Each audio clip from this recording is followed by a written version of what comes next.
como nas atuais seleções da França, Bélgica, Inglaterra e Portugal que disputaram a Copa do Mundo na Rússia, repletas de atletas cujos pais nasceram em outros países. Houve um tempo em que o time brasileiro era formado em grande parte por filhos de imigrantes.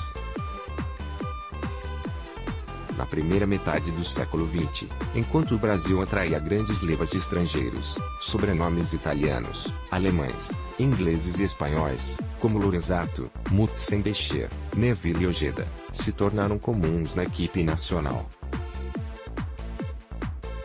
Vários desses atletas chegaram à seleção após se destacar em clubes fundados ou frequentados por imigrantes, muitos dos quais existem até hoje e tiveram um papel central na difusão do futebol pelo país. Pertencem ao grupo Palmeiras, Corinthians, Vasco, Cruzeiro e Bangu, entre outros. Modric ignora a melhor da Copa do Mundo por título da Croácia quando o Brasil conquistou seu primeiro título, o Campeonato Sul-Americano de 1919. Ao menos 5 titulares eram filhos de imigrantes, mesma proporção que a da atual seleção francesa, considerada uma das mais multiculturais de todos os tempos. Um deles era o atacante Friedenreich, filho de um alemão.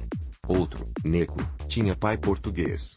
3 jogadores, Marcelino, Babu e Bianco, eram filhos de italianos.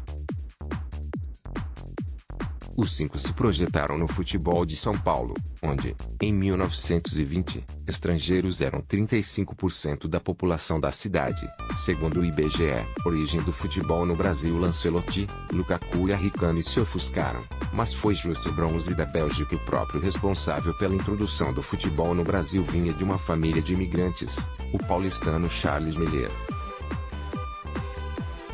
Filho de um escocês, Miller conheceu o esporte ao estudar na Inglaterra e o trouxe ao Brasil em 1895.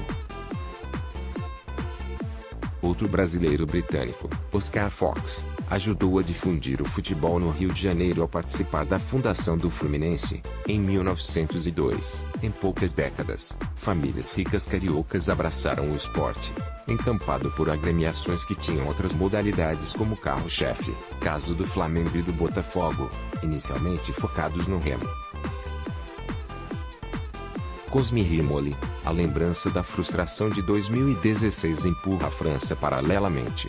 O esporte também se popularizava entre as classes baixas brasileiras, engrossadas pelos milhões de europeus, árabes e japoneses que migraram ao país entre os séculos 19 e 20. A pujança da atividade cafeeira transformou São Paulo em um importante polo industrial e destino de imigrantes.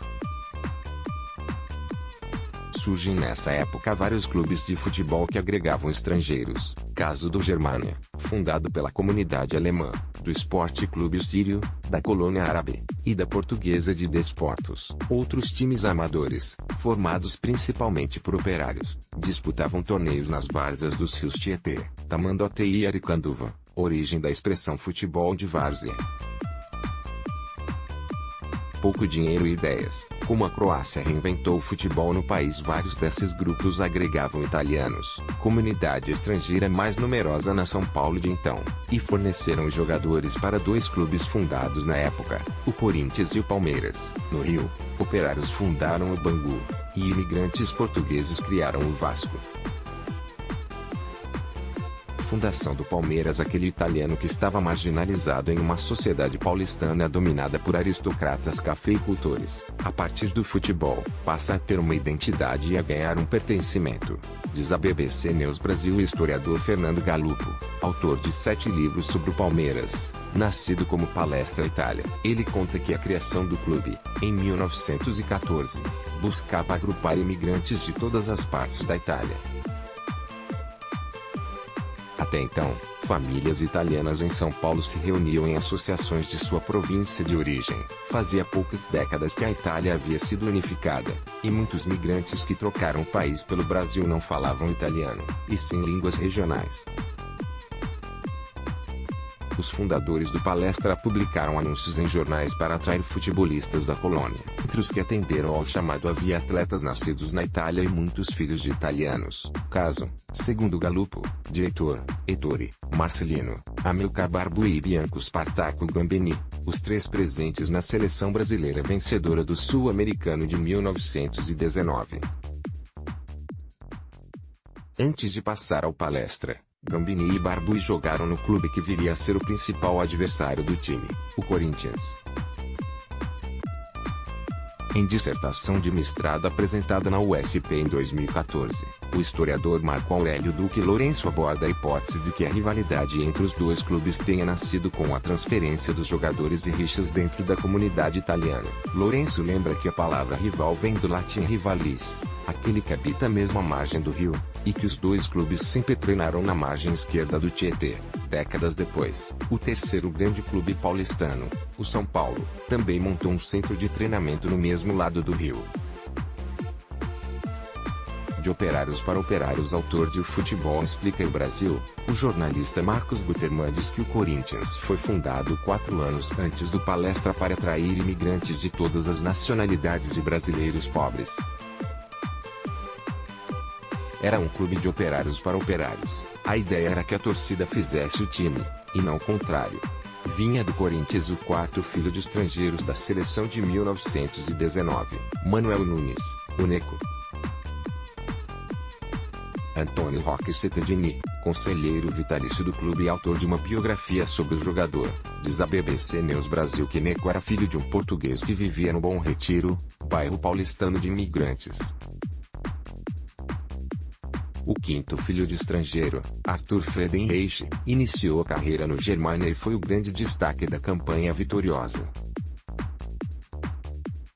Com pai alemão e mãe brasileira negra, o atleta simbolizava ao mesmo tempo a projeção de descendentes de estrangeiros e de negros num esporte inicialmente dominado pela elite branca nacional. Fernando Galupo diz que, nos primórdios do futebol em São Paulo, famílias ricas faziam campanha contra a inserção de elementos populares no jogo.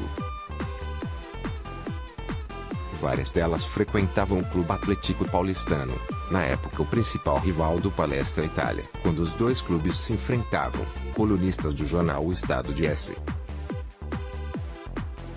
Paulo, que também eram sócios do paulistano, se referiam aos jogadores do Palestra com todo tipo de impropério e ofensa. Segundo o historiador, era um verdadeiro choque de classes. O time do operário italiano chão de fábrica contra o dos aristocratas e barões do café.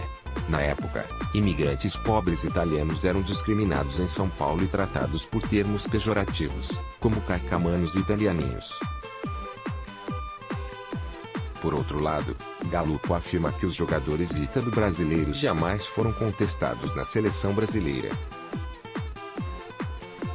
A perseguição acontecia muito mais no plano doméstico do que no nacional. Racismo no futebol. Para Marcos Gutermann, jogadores negros da seleção sofriam mais questionamentos que os filhos de imigrantes naqueles anos. Em O Negro no Futebol Brasileiro, clássico da literatura esportiva nacional, lançado em 1964, o jornalista Mário Filho diz que Barbosa, Juvenal e Bigode, 3 atletas negros, levaram injustamente a culpa pela derrota do Brasil na final da Copa de 1950, postura que, para ele, indicava o racismo entre a população. Quando o brasileiro acusou Barbosa, Juvenal e Bigode, acusou-se a si mesmo, escreveu Mário Filho.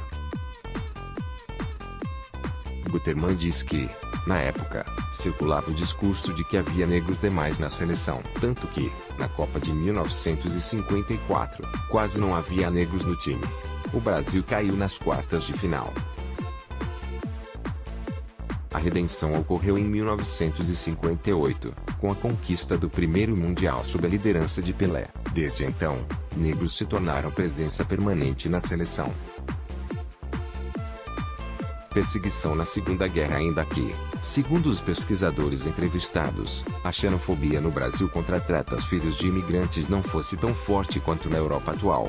Jogadores e clubes brasileiros ligados ao Japão, Alemanha e Itália sofreram grandes pressões durante a Segunda Guerra Mundial, 1939 a 1945, quando o governo Getúlio Vargas rompeu laços com as 3 nações. O clube Germania, que lançara Friedenreich, foi forçado a mudar de nome, virando Pinheiros.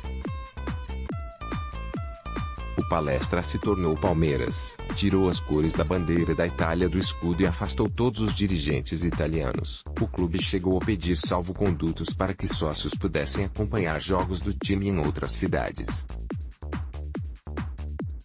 Gallupo afirma que a repressão à identidade italiana talvez esteja na origem de um hábito presente até hoje entre palmeirenses. É a única torcida que, enquanto toca o hino nacional, canta uma paródia em cima do hino.